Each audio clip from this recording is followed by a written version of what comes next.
Hey everyone, welcome to Architecture for Thought. As you know, AI is all the hype right now, and part of the reason it's so exciting is because there's a looming sense of uncertainty surrounding essentially the entire way our society operates, including the architectural discipline. If you've been following this channel, you've already seen how AI-driven tools have enabled us to convert sketches into renderings using ControlNet, explore hundreds of concept designs with AI image generators like Midjourney, DALL-E, and Stable Diffusion, and then spatially investigate those 2D concepts using depth map viewers like LeiaPix Converter. Most recently, we've been able to extract digital geometry from depth maps to rotate AI-generated 3D models using programs like ZoeDepth. And in case all of that or any of that is new to you, I'll leave links to these processes in the video's description. But even with all these new promising tools and workflows, I still receive comments rejecting the idea that AI will significantly impact the architectural discipline. And these comments typically seem rooted in fear or lack of understanding for how these programs and tools actually work. I do a lot of thinking about these tools in relation to design and architectural practice, but also in reference to our society and civilization as a whole. Although artificial intelligence has arguably been studied since the 1950s, we seem to have seamlessly wandered into a world where AI is now commonplace, which has everyone asking, is it worth pausing to reflect before moving forward, or should we go full steam ahead? And so I asked this question in a poll, and the results were almost split between slow and steady wins the race and go, go, go, with a few who think we should completely stop before proceeding forward with this technology. I have to admit, there are times when I feel overwhelmed by the amount of new AI tools flooding my feed, all seeking to become the new benchmark for architectural concept design, or using ChatGPT to accelerate scripting, prompting, or anything else dependent on natural language. Everyone's infatuated with this technology right now, so we're in a very explorational phase, basically attempting everything and anything we can to see what sticks. It actually reminds me a lot of the explorations we were doing in the early 2000s, using programs like Maya and Cinema 4D. We were infatuated with simulating fluid dynamics, animating soft bodies, and generating architectural models from these flowing forms. It was a lot of fun creating meaningless architecture until it wasn't. But some really amazing projects and digital fabrication techniques did emerge from these explorations by people who were truly passionate about bringing these forms to life. The point here is that not all explorations are meaningless.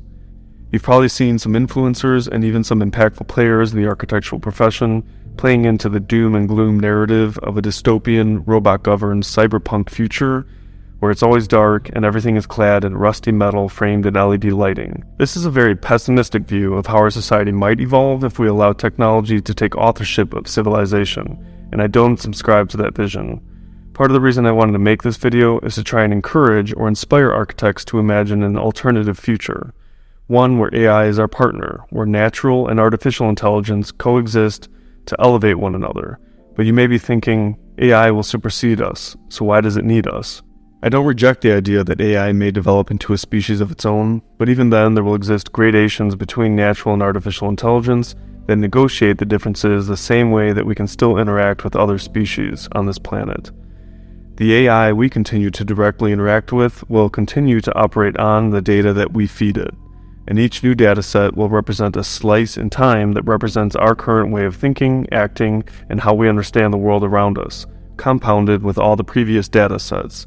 This means our counterpart, AI, is simply a mirror reflecting the world that we've created for ourselves.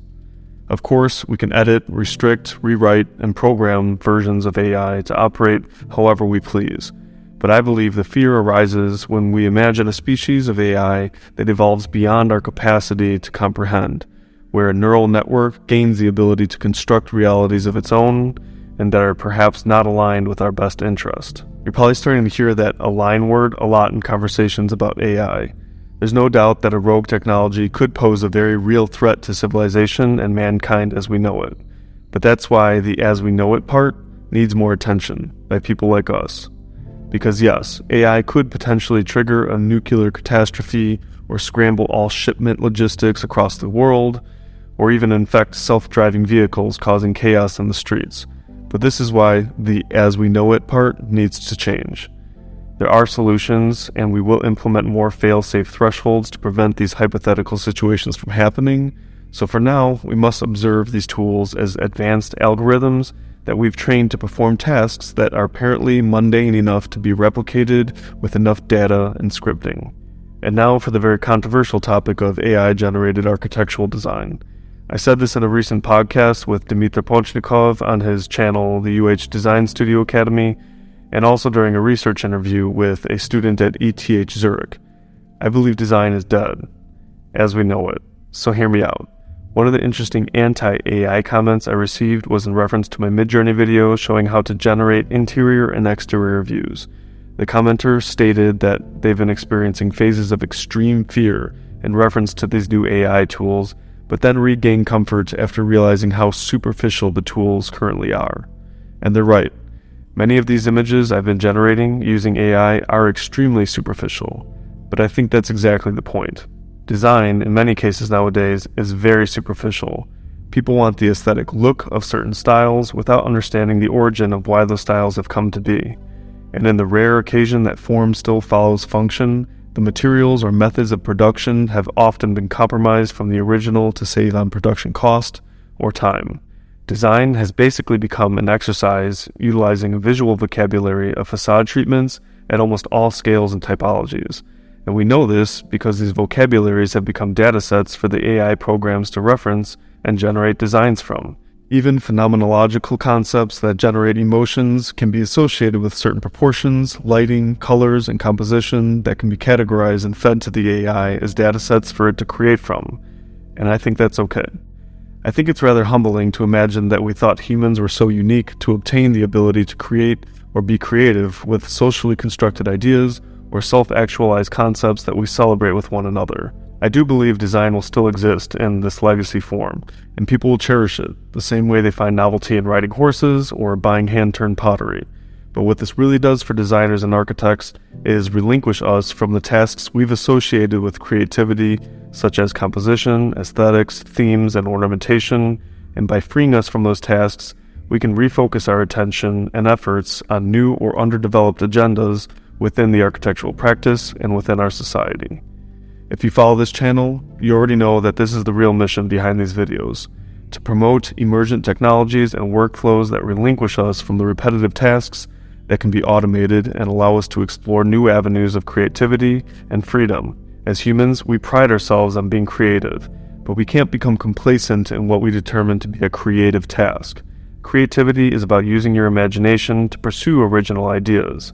And so when AI can outperform a human in tasks that aren't original or imaginative, it signals to me that it's time to look elsewhere to discover and address problems that we've neglected or ignored. As someone who has prided themselves on being a creative designer, I invite these tools into our discipline to help us progress and address new missions. It's time to hand over some tasks to the machine and start refocusing our attention on bigger questions.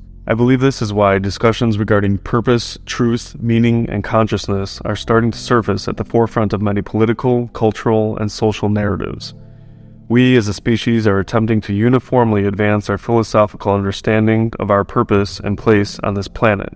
And to me, it's really showing how lost and detached we've become from the soil and cycles that keep us alive. We are literally on the event horizon of societal change. And this is an amazing opportunity we have to reinvent how we practice architecture by realigning our values and pursuits with the elemental origins of life. And this is the worst these technologies will ever be.